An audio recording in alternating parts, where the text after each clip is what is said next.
Бидний нэрлэл заншснаар хүүхдийн баяр буюу хүүхдийн эрхийг хамгаалах олон улсын өдөр нь хүүхдүүдийн дуу хоолойг сонсож мартагдашгүй дурсамж бүтээх чухал өдрүүдийн нэг байдаг.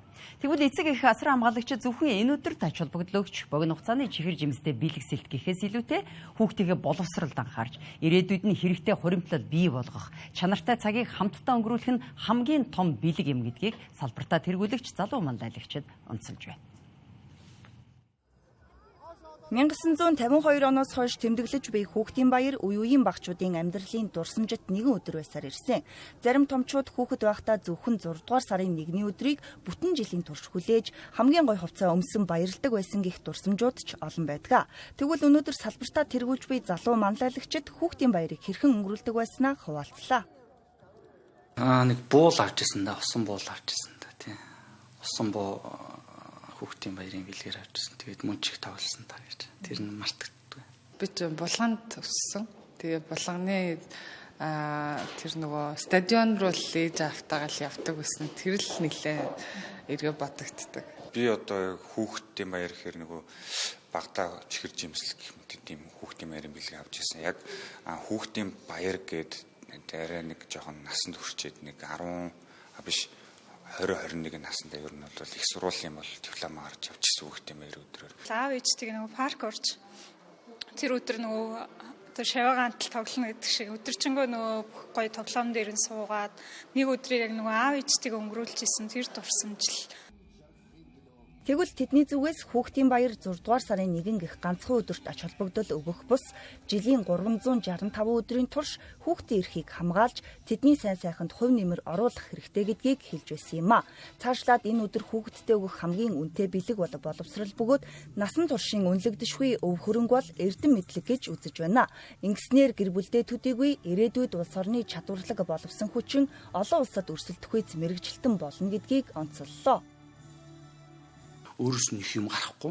Гэхдээ ер нь бол ингээд тархийн ингээд тогтмол цэнгэлж яах нь тэр хүн ирээдүйд одоо орлогоо ахиулах, ирээдүйд санхүүгийн боловсролоо нэмснээр одоо илүү сайн боловсон хүчин болох тэр боломжийг үүсгэж байгаа гэдгийг л ойлгох хэрэгтэй. Өнөөдөр энэ хамгийн яг бид нар дандаа их сургуулийн төлбөрийг яриад боловсрол амар үнэтэй гэж яриад идэв шүү дээ.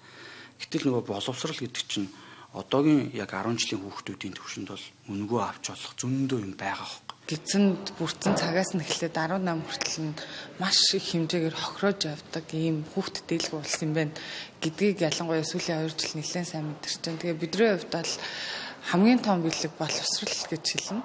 Тэгээд мэдээж хэрэг одоо тухайн хүүхдүүдийн насан туршдаа хэрэглэх, ашиглах юм боломжтой. Эцэгчүүд маань хүүхдүүдтэй боловсролыг одоо өөр одоо олон байдлаар олгож болно. Тухайн нэг чиглэлээр нь одоо дагнаж сурах байдлаар олгож болно. Суралт одоо тийм дугуулн хамрагдах гэдэг ч юм уу. Энэ бол заавал одоо IT-ийн чиглэлээр, санхүүгийн чиглэлээр гэхгүйгээр бас биеийн тамирын боловсрол, соёл урлагийн боловсрол гэх мэт.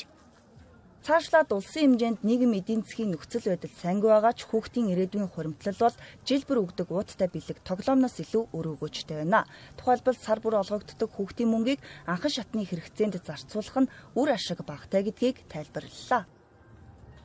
Одоо хөрөнгөлийн бүтээгдэхүүнүүдийг аваад тухайн жил болгон буюу 6 сарын 1-ний хүүхдийн баярын бэлгээр энэ бэлгүүдийг өгөөд явж байгаа юм бол эдгээр хүүхдүүд маань одоо насанд хүрчээд бол өөрөө захиран зарцуулах хэрэгтэй бол энэ үед бол бас тодорхой мөнгөн хөрөнгөлөлтэй болсон байх боломжтой. Их сургуулийн төлбөр, байрны урьдчилгаа, машины одоо урьдчилгааны төлбөр гэдээ маш олон зүйлүүдийг тэр мөнгөөр шийдэж болох байхгүй. Тэгэхээр гол хэлэх гээд байгаа санаа 6 сарын 1-нд яг бэлэг энтер нь бол ихний асуудал, дараагийн асуудал бах тийм. Хүүхдийн 100 мянгыг нь ядаж хүүхдтэд зориулж хөрөнгө оруулалт хийгээч тий. Үүнээс гадна өнөөгийн нийгэмд яригдаж байгаа томоохон асуудлуудын нэг болох хүүхдийн хүмүүжил төлөвшөлт эцэг эхчүүд ихээхэн үүрэг гүйцэтгэдэг. Тиймээс өдөр бүр хүүхдтэй чанартай цагийг зарцуулж чин сэтгэлээсээ ярилцаж зөв Монгол хүүхдийг өсгөх хэрэгтэй гэдгийг хэллээ. 10 жил ч юм уу ингээд маш юм завгүй амьдралын хэв маягт орцсон байна л та. Гадагшаа гараад замын төвчрээгээл баг амьдралынхаа ихэнх хугацааг ингээл гадаа зам дээр өнгөрч байна. Тэгэхээр хүүхдээ өдөрт доороо тодорхой хэмжээний яг юм чанартай цагийг гаргах нь ирээдүйн бас одоо Монгол улсын зөв иргэнийг төлөвшүүлэх энэ нийгэмд бас маш том хувь нэмрээ оруулж байгаа тус байх гэж боддог. Салбартаа тэргүүлж буй манлайлагчид дуу нэгтэйгээр боловсруулбал хүүхдийн хамгийн том хөрөнгө оруулалт гэж үзэж байна.